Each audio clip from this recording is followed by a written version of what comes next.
प्रागैतिहासिक काल के विषय में जिस काल में मनुष्य ने घटनाओं का कोई लिखित विवरण उद्धृत नहीं किया उसे प्रागैतिहासिक काल कहते हैं। मानव विकास के उस काल को इतिहास कहा जाता है जिसका विवरण लिखित रूप से उपलब्ध है। ठीक है, इतिहास को किसको कहते हैं? जिसका विवरण लिखित रूप से उपलब्ध है उसको ही हम इतिहास कहते हैं।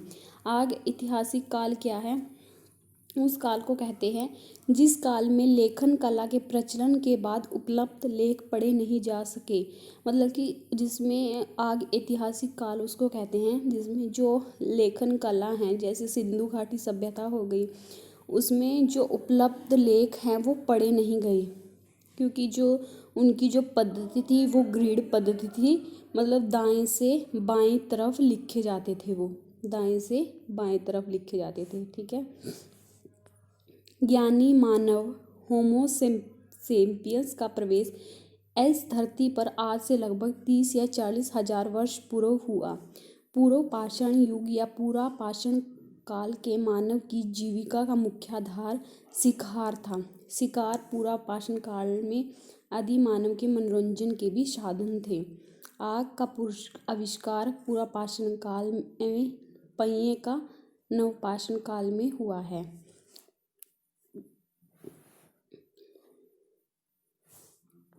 मनुष्य में स्थायी निवास की प्रवृत्ति नवपाषाण काल में हुई है। उसने सबने पहले कुत्ते को पालतू बनाया। मनुष्य ने सबसे पहले तांबा कॉपर धातु का प्रयोग किया। उसके द्वारा बनाए जाने वाला प्रथम औजार कुल्हाड़ी, जो कि प्राप्त हुई थी अतिरमकम से। कृषि का आविष्कार नवपाषाण काल में हुआ। प्रागैतिहासिक अन्न उत्पादक स्थल मेहरगढ़ पश्चिमी बलूचिस्तान में अवस्थित है। कृषि के लिए अपनाई गई सबसे प्राचीन जो फसल है वो गेहूँ पहली फसल और जौ थी, लेकिन मानव द्वारा सर्वप्रथम प्रयुक्त अनाज चावल था। कृषि का जो प्रथम उदाहरण है वो मेहरगढ़ से प्राप्त हुआ है। कोल्डी हवा का संबंध चावल के प्राचीनतम साक्ष्य से है। पल्लावरम नामक स्थान पर प्रथम भारतीय पुरापाषाण कलाकृति की खोज हुई थी। भारत में पूर्व प्रस्तर युग के अधिकांश औजार स्फटिक पत्थर के बने थे।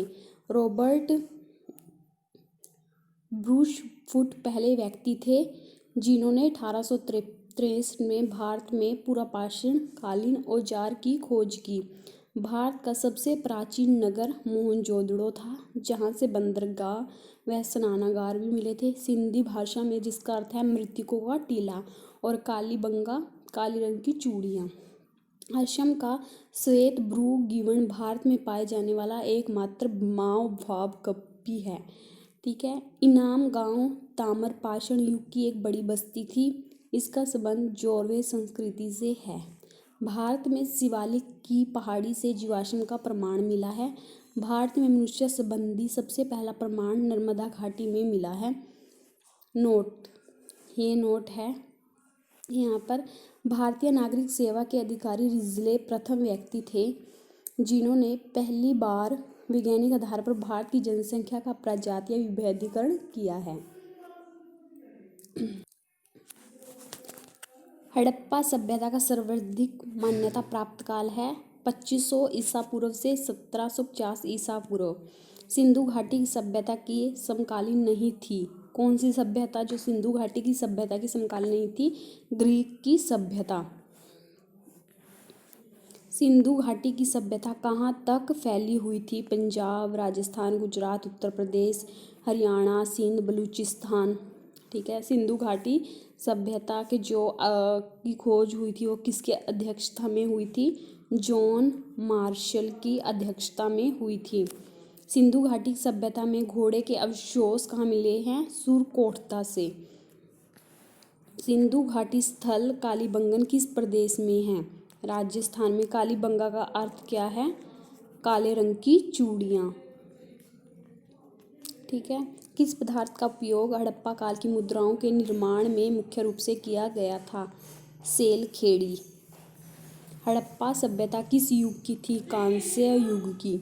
सिंधु घाटी सभ्यता के हड़प्पा सभ्यता की खोज किसने की थी? दयाराम साहनी ने।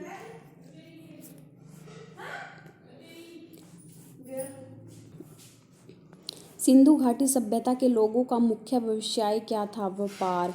हड़प्पा सभ्यता के निवासी थे शहरी।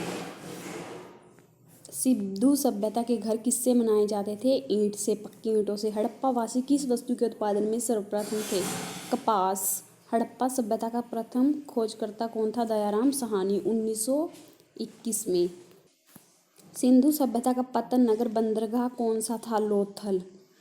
पैमानों की खोज ने यह सिद्ध कर दिया कि सिंधु घाटी के लोग माप और तौल से परिचित थे। यह खोज कहाँ पर हुई? मतलब कि जो सिंधु घाटी के जो लोग थे वो माप और तौल से परिचित थे। ये खोज लोथल से हुई थी। हड़प्पा कालीन समाज किन वर्गों में विभक्त था? विद्वान, योद्धा, व्यापारी और श्रमिक। सिंधु सभ्यता का सर्वाधिक उपयुक्त नाम क्या है? हड़प्पा सभ्यता। हड़प्पा सभ्यता की खोज किस वर्ष हुई थी? 1921 ईस्वी में। हड़प्पा सभ्यता के बारे में कौन सी उक्ति सही है? उन्होंने पशुपति का सम्मान करना शुरू कर दिया था। हड़प्पा के लोगों की सामाजिक पद्धति थी उचित समतावादी। सिंध का नखालिस्तान बाग हड़प्पा सभ्यता के किस पुरस्थल को कहा गया है? मोहनजोदड़ो। हड़प्पा सभ्यता के संपूर्ण क्षेत्र का आकार किस आकार का था? त्रिभुजाकार। हड़प्पा सभ्यता के अंतर्गत हल से जोते गए खेत का साक्ष्य कहाँ से मिला है? कालीबंगा। सैंधव सभ्यता की ईंटों का अलंकरण किस स्थान से मिला है? कालीबंगा। मोहनजोदड़ो कहाँ स्थित है? सिंध, पाकिस्तान में है, लरकाना में। और मोहनजोदड़ो सिंधु नदी पर है। सिंधु सभ्यता में वृहत स्नानागार पाया गया मोहनजोदड़ो में। सिंधु सभ्यता की मृदा में किस देवता के रामतुल्य चित्रांकन मिलता है? आदि शिव। कौन सा हड़प्पा कालीन स्थल गुजरात में था? लोथल। मोहनजोदड़ो को किस अन्य नाम से जाना जाता था? मृतकों का टीला, माउंड ऑफ डेड। हड़प्पा सभ्यता का प्रचलित नाम है सिंधु घाटी की सभ्यता। सैंधव स्थलों के उत्खनन से प्राप्त मुहरों पर किस पशु का सर्वाधिक उत्कीर्ण हुआ है? बैल। सिंधु घाटी सभ्यता जानी जाती है अपने नगर नियोजन के लिए। सिंधु सभ्यता का कौन सा स्थान भारत में है? लोथल। भारत में खोजा गया सबसे पहला पुराना शहर था हड़प्पा। भारत में चांदी की उपलब्धता के प्राचीनतम साक्ष्य मिलते हैं हड़प्पा संस्कृति में। मांडा किस नदी के किनारे स्थित था? चेनाब नदी के। हड़प्पा कालीन स्थल रोपड़ पंजाब किस नदी के किनारे स्थित था?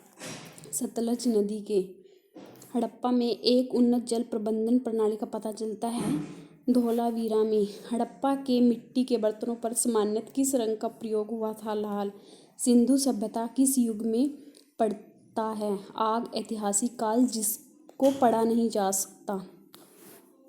सिंधु घाटी सभ्यता की विकसित अवस्था में किस स्थल में घरों में कुएं के अवशेष मिले हैं? मोहनजोदड़ो। सिंधु घाटी सभ्यता की खोज निकालने में जिन दो भारतीयों का नाम जुड़ा है दयाराम साहनी, राखालदास बनर्जी।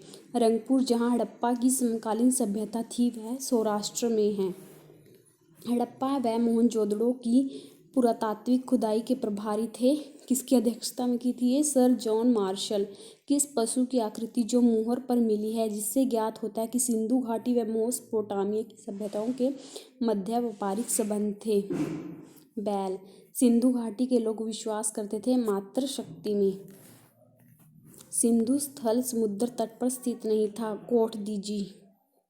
जो कोट दीजी सिंधु स्थल था ये समुद्र तट पर नहीं था। कौन मोहनजोदड़ो की सबसे बड़ी इमारत मानी जाती है? विशाल अन्नागार और धान्य कोठार। हड़प्पा कालीन लोगों ने नगरों में घरों के विन्यास के लिए कौन सी पद्धति अपनाई थी? ग्रिड पद्धति। हड़प्पा वासी किस धातु से परिचित नहीं थे? लोहा। किस हड़प्पा कालीन स्थल से युग सावधान का साक्ष्य मिला है? लोथल। कपास का उत्पादन सर्वप्रथम सिंधु क्षेत्र में हुआ जिसे ग्रीक या यूनान के लोग किस नाम से पुकारा? सिंडान। हड़प्पा के काल का तांबा का रथ किस स्थान से प्राप्त हुआ है? दैमाबाद। हड़प्पा वासी लाजवर्त की आयात कहाँ से करते थे? हिंदू कुश क्षेत्र के बदख्शां से। किस हड़प्पा कालीन स्थल से नृत्य मुद्रा वाली इस तरह की कांस्य मूर्ति प्राप्त हुई है? मोहनजोदड़ो से। किस हड़प्पा कालीन स्थल से पुजारी की प्रस्तर मूर्ति प्राप्त हुई है? हड़प्पा से। किस सिंधु कालीन स्थल से एक ईंट पर बिल्ली का पीछा करते हुए कुत्ते के पंजों का निशान मिला है? चिन्नूदड़ो। किस हड़प्पा कालीन स्थल से प्राप्त जार पर चोंच में मछली दबाए चिड़िया व पेड़ के नीचे खड़ी लोमड़ी का चित्रांकन मिलता है, जो पंचतंत्र के लोमड़ी की कहानी सदृश है? लोथल।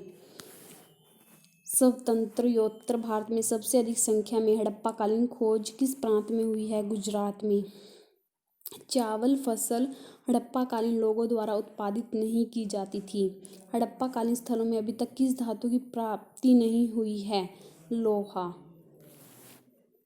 किस पशु के अवशेष सिंधु घाटी सभ्यता में प्राप्त नहीं हुए हैं? शेर। जबकि चीता, गैंडा, हिरण इन सब के प्राप्त हुए हैं, जो आदि शिव के साइडों में बैठे हैं। चिन्नूदड़ों के जो उत्खनन का निर्देशन किया था वो किया था J.H. मैके ने।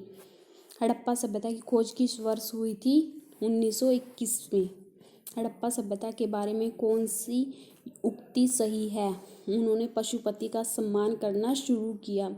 हड़प्पा के लोगों की सामाजिक पद्धति थी उचित समतावादी। सिंध का नखालिस्तान बाग हड़प्पा सभ्यता के किस पुरास्थल को कहा गया? मोहनजोदड़ो।